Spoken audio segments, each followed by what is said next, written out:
আপনাকে নিয়ে যে অভিযোগগুলো আসে এর মাঝে কিন্তু খুব কমন একটা কোশ্চেন আমরা খুব শুনি, সেটা হচ্ছে যে আপনি ছাত্রলীগের সাথে ছিলেন, ছাত্রলীগ করেছেন, ছাত্রলীগের সাথে ছিলেন, আপনি মুজিবের পক্ষে ভাষণ দিয়েছেন, প্রচার করেছেন। একজন সার্জিসকে কেন ছাত্রলীগ করতে হয়েছিল?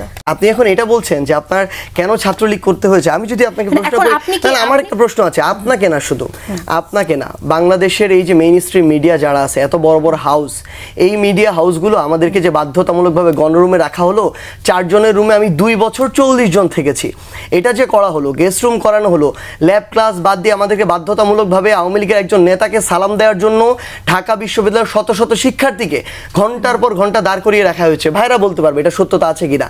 এটা যখন করা হলো, এই মিডিয়া হাউসগুলো কথাই ছিল, এই বুদ্ধিজীবী সমাজ, সুশীল সমাজ, আপনাদের মতো যারা উপস্থাপক কিংবা বাংলাদেশে এই জানা আমার শেষ করতে দিতে হবে, কারণ আমার জীবনের শত শত ঘন্টা এই ছাত্রলীগের নোংরা কালচারগুলো নষ্ট করেছে। তখন ঢাকা বিশ্ববিদ্যালয়ের একজন শিক্ষকও কথা বলে নাই, কোনো একটা মিডিয়া হাউসের একজন সংবাদকর্মী গণরুমে যায় না। আপনি কি করেছেন সেটা আমি প্রশ্ন করছি। আপনি যখন মিডিয়ার কথা বলছেন, আমি তো জানি মিডিয়া কি করেছে সেটা আমরা নিজেই দেখেছি। আমি 2017 সালে ঢাকা বিশ্ববিদ্যালয়ে ভর্তি হয়েছি। ঢাকা বিশ্ববিদ্যালয়ে তখন পরিস্থিতি ছিল, ভাইরা যেহেতু এখান থেকে পড়েছেন জানবেন, বা আশেপাশে থাকলে আরও জানবেন, ঢাকা বিশ্ববিদ্যালয়ের প্রত্যেকটা ছেলেদের হলে, আপনি যদি হলে থাকতে চান আপনাকে ছাত্রলীগের প্রোগ্রাম গেস্টরুম করতে হবে, এটা বাধ্যতামূলক। আপনি যদি করেন থাকতে পারবেন, না করলে থাকতে পারবেন না। প্রথম, দ্বিতীয়, তৃতীয় বর্ষে এটা বাধ্যতামূলক। আমি আমার জায়গা থেকে, আমার ঢাকা এরকম আত্মীয় স্বজন কেউ ছিল না যার বাসায় আমি থাকবো। ঢাকা বিশ্ববিদ্যালয়ের আশেপাশে যে চানখারপুর, লালবাগ এলাকার যে মেসের অবস্থা, তার চেয়ে হলে একটু কষ্ট করে প্রোগ্রাম গেস্টরুম করে হলে থাকা 1000 গুণ ভালো। আমি হলে থেকেছি, হলের ছাত্রলীগের প্রোগ্রাম গেস্টরুম করেছি। এক, দ্বিতীয়ত আমি শেষ করি, হল বিশ্ববিদ্যালয় সেন্ট্রাল কোথাও কোনো কালেও আমার ছাত্রলীগের কোনো পোস্ট ছিল না। আমি জীবনে শুনিনি যে আমার নামের পাশে 24-এর অভ্যুত্থানের আগে কেউ এটা ব্যবহার করেছে যে ছাত্রলীগের নেতা।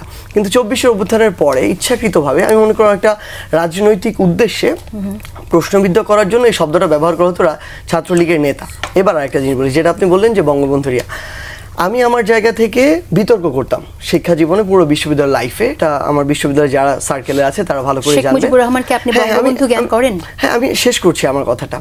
তো এই বিতর্ক সংসদীয় বিতর্ক হয়, বারোয়ারি বিতর্ক হয়, উপস্থিত বক্তৃতা হয়। তো আমার সবচেয়ে বেশি পুরস্কার হচ্ছে বারোয়ারি বিতর্কে। তো এরকম একটা বিতর্ক প্রতিযোগিতা, 2টা বিতর্ক প্রতিযোগিতার ভিডিও আমার চোখে মাঝে মাঝে পড়ে। একটা হচ্ছে করোনার সময় অনলাইনে বিতর্ক প্রতিযোগিতা আয়োজন করা হয়েছিল। আমার ঘরে, ওই ঘরে রুমে বসে ভিডিও করা, ওই ভিডিওগুলো জমা দিতে হতো। এরপরে ভিডিও অ্যানালাইসিস করে যাদেরটা ভালো হতো তাদেরকে পুরস্কার দিত। তো যখন আমি একজন প্রতিযোগী, আমি 2টা জিনিস দেখবো, আমার টপিক কি, সেকেন্ড হচ্ছে আমার কন্টেন্ট তৈরি করে আমার জিততে হবে, চ্যাম্পিয়ন হতে হবে। 1, 2 নম্বর আরেকটা ভিডিও চোখে পড়ে, এটা হচ্ছে মহসিন হলের মাঠে হয়েছিল, আয়োজন করেছিল Dhaka university alumni association. Topic ছিল আমার বঙ্গবন্ধু। আমি হল চ্যাম্পিয়ন হয়েছিলাম। এরপরে বিশ্ববিদ্যালয়ের 18টা হলের আরেকটা ফাইনাল স্টেজ হয়, সেখানে আমি অংশগ্রহণ করি, আবার সেখানে অংশগ্রহণ করি চ্যাম্পিয়ন হওয়ার জন্য। তাহলে আমার কি হবে, আমার যেই টপিক, আমি ওই টপিকের যত ধরনের ভালো তথ্য পাওয়া যায় আমি খুঁজে উপস্থাপন করে আমার আবার চ্যাম্পিয়ন হতে হবে। তো এটাই আমি উপস্থাপন করেছিলাম, এবং এই 2টা ভিডিও আমি মাঝে মাঝে আমার জায়গা থেকে দেখি। আমি বুঝলাম, কিন্তু এটা তো সত্যি যে সার্জিস ছাত্রলীগ করেছে। তখন ছাত্রলীগের আমি আপনাকে ছাত্রলীগের যে সভাপতি, তার সাথে আপনার ছবি আছে। হ্যাঁ, আমার তার সাথে শেখ হাসিনার সাথে ছবি আছে, শেখ হাসিনার সাথে ছবি আছে, তার পক্ষে যে বক্তব্যগুলো আছে। আমার কথা হচ্ছে, তাহলে ছাত্রদল ওখানে কি করে থাকলো ইউনিভার্সিটিতে? কোথায় ছাত্রদল ছিল না? প্রত্যেকটা ঢাকা ইউনিভার্সিটির ছাত্রদল ছিল না। ঢাকা ইউনিভার্সিটি যারা পড়ালেখা করেছে তাদের প্রত্যেককেই কি মুজিবের স্লোগান দিয়ে পড়ালেখা করতে হচ্ছে? আমি কথা যেটা বলেছি আপনি বুঝেন নাই। ঢাকা ইউনিভার্সিটিতে যারা হলে থেকেছে, ধরেন ছাত্রদল অনেকে ছিল, হলে থাকে নাই, বাইরে থাকতে হয়েছে, ভাই বলতে পারবে, ইভেন ক্যাম্পাসে ঢুকতে দেয় নাই। আমি যদি বলি মধুর ক্যান্টিন কিংবা এদিকে যখন এসেছে তারা লাঠি দিয়ে তাড়া করেছে। এটা শুধুমাত্র ছাত্রদল তো মাঝে মাঝে আসতে পেরেছে, কিন্তু যদি আপনি শিবির দেখেন, মানে ওই যে একটা শিবির ধরে ধরে জবাই করে, এই পর্যন্ত স্লোগান দেওয়া হয়েছে। তো ফ্যাক্ট হচ্ছে, আপনি এখন এটা বলছেন যে আপনার কেন ছাত্রলীগ করতে হয়েছে। আমি যদি আপনাকে প্রশ্ন করি তাহলে আমার একটা প্রশ্ন আছে, আপনাকে না, শুধু আপনাকে না, বাংলাদেশের এই যে মেইন স্ট্রিম মিডিয়া যারা আছে, এত বড় বড় হাউস, এই মিডিয়া হাউসগুলো আমাদেরকে যে বাধ্যতামূলকভাবে গণরুমে রাখা হলো, 4 জনের রুমে আমি 2 বছর 40 জন থেকেছি, এটা যে করা হলো, গেস্ট রুম করানো হলো, ল্যাব ক্লাস বাদ দিয়ে আমাদেরকে বাধ্যতামূলকভাবে আওয়ামী লীগের একজন নেতাকে সালাম দেওয়ার জন্য ঢাকা বিশ্ববিদ্যালয়ের শত শত শিক্ষার্থীকে ঘন্টার পর ঘন্টা দাঁড় করিয়ে রাখা হয়েছে। ভাইরা বলতে পারবে এটা সত্যতা আছে কিনা। এটা যখন করা হলো, এই মিডিয়া হাউসগুলো কথাই ছিল, এই বুদ্ধিজীবী সমাজ, সুশীল সমাজ, আপনাদের মতো যারা উপস্থাপক কিংবা বাংলাদেশে এই জানা আমার শেষ করতে দিতে হবে, কারণ আমার জীবনের শত শত ঘন্টা এই ছাত্রলীগের নোংরা কালচারগুলো নষ্ট করেছে। তখন ঢাকা বিশ্ববিদ্যালয়ের একজন শিক্ষকও কথা বলে নাই, কোনো একটা মিডিয়া হাউসের একজন সংবাদকর্মী গণরুমে যায় আপনি কি করেছেন সেটা আমি প্রশ্ন করছি। আপনি যখন মিডিয়ার কথা বলছেন, আমি তো জানি মিডিয়া কি করেছে সেটা আমরা নিজেই দেখেছি। ব্যক্তিগতভাবে আমি যদি আমাকে প্রশ্ন করেন সেটা আপনি উত্তরটা জানেন যে আমি যে প্রতিবাদটা করেছিলাম এবং সে কারণে আমি থাকতে পারিনি, কিন্তু সেই প্রতিবাদটা তো আপনি করেন নাই। আমি প্রতিবাদ করি না, আপনার মানে আপনার কি মাথা ঠিক আছে এই মুহূর্তে? আমাকে শুনেন, আপনি ছাত্রলীগের এতটা দীর্ঘ জুলাইয়ের 4 তারিখে আমার কথা শুনেন, জুলাইয়ের 4 তারিখে ঢাকা বিশ্ববিদ্যালয় থেকে আন্দোলনের নেতৃত্বে প্রথম সারিতে যারা ছিল তাদের মধ্যে যাকে প্রথম ছাত্রলীগ হল থেকে বের করে দিতে নিছে তার নাম হচ্ছে সার্জিস। আমি শেষ করব। এই জুলাই অভ্যুত্থানের নেতৃত্বে সর্বপ্রথম 5 জুন যারা একসাথে মিলে 6 জুন শহীদ মিনারে 3টায় প্রোগ্রাম অর্গানাইজ করে তাদের মধ্যে একজনের নাম সার্জিস। এই অভ্যুত্থানের সামনে সারিতে থেকে যে কয়েকজন নেতৃত্ব দিয়েছে তার একজনের নাম সার্জিস। আপনি কিভাবে বলেন যে আমি প্রতিবাদ করি এই কথা? না সার্জিস, আমি আপনার গণঅভ্যুত্থানে আপনার ভূমিকাকে ডেফিনেটলি ক্রেডিট দেই বলেই আমি আপনার সাথে এটা নিয়ে কথা বলছি। ক্রেডিট দেই বলে আমি এই প্রশ্নগুলো যখন মানুষের মুখ থেকে শুনি সেটার জবাব দিতে চাই বলে আপনার কাছে জবাব জানতে চাইছি যে আপনি দীর্ঘ সময় ছাত্রলীগে থাকলেন, তার ছাত্রলীগের যে অপকর্মের দাগ আছে সেই দাগটা তো আপনাকেও কেউ লাগাতে চায়, সেটার দায় আপনি কিভাবে এড়াবেন? এবং আপনার আরেকটি প্রশ্ন শেষ করে নিই সার্জিস আমি, সেটা হচ্ছে আপনার দলের যারা নেতাকর্মী আছে সেই নেতাকর্মীকে আপনি কি শিক্ষা দিবেন যে তারা এভাবে কোনো ফ্যাসিজম দেখলে এভাবে ছদ্মবেশে থেকে যাবে?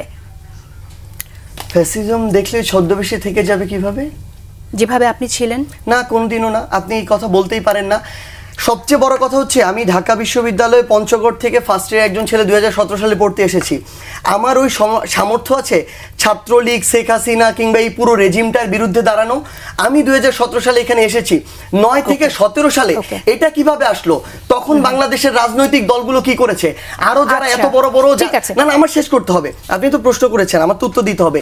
এই যে এত বড় বড় স্টেক হোল্ডার যারা এখন নিজেদেরকে অনেক বড় কিছু দাবি করে, তারা তাদের জায়গা থেকে কি করেছে?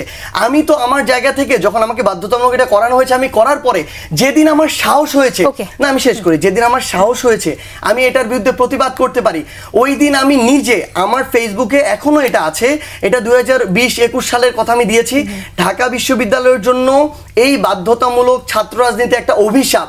এই লেখাটা আমি যেদিন লিখেছি অন্য কোন সক্রিয় রাজনৈতিক দলের একজন নেতাকর্মী এটা লিখতে পারে নাই। এটা করেই আমরা সেখান থেকে বের হয়ে এসেছি।